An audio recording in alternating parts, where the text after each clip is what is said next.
రామ్ గోపాల్ వర్మ. ఇండియాలో ఈ నేమ్ తెలియని మూవీ లవర్ ఉండడు.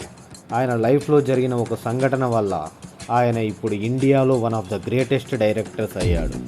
నిజానికి ఆయన శివాకి ముందు చాలామంది ప్రొడ్యూసర్స్ చుట్టూ తిరిగాడు, కానీ ఎవ్వరూ ఆపర్చునిటీ ఇవ్వలేదు.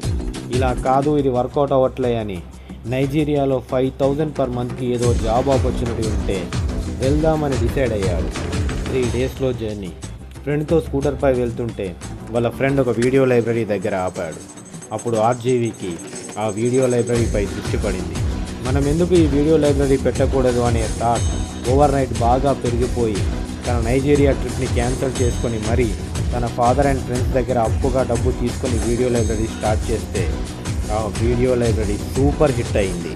నైజీరియాలో 5,000 పర్ మంత్కి జాబ్ చేద్దాం అనుకునేవాడికి 20K పర్ మంత్ వచ్చేవంట ఆ రోజుల్లో. ఆ వీడియో లైబ్రరీ వలన తనకి ఇండస్ట్రీలో కాంటాక్ట్స్ బాగా పెరిగాయి.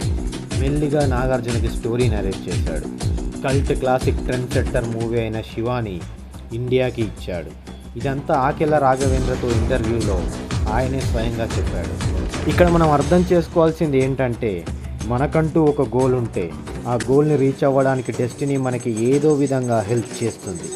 అది మనం గుర్తించి దాన్ని యూజ్ చేసుకుంటూ మన గోల్ని రీచ్ అవ్వడానికి డెసిషన్స్ తీసుకుంటూ ముందుకెళ్ళాలి. అందుకే అంటారు డెసిషన్స్ విల్ డిటర్మైన్ డెస్టినీ అని.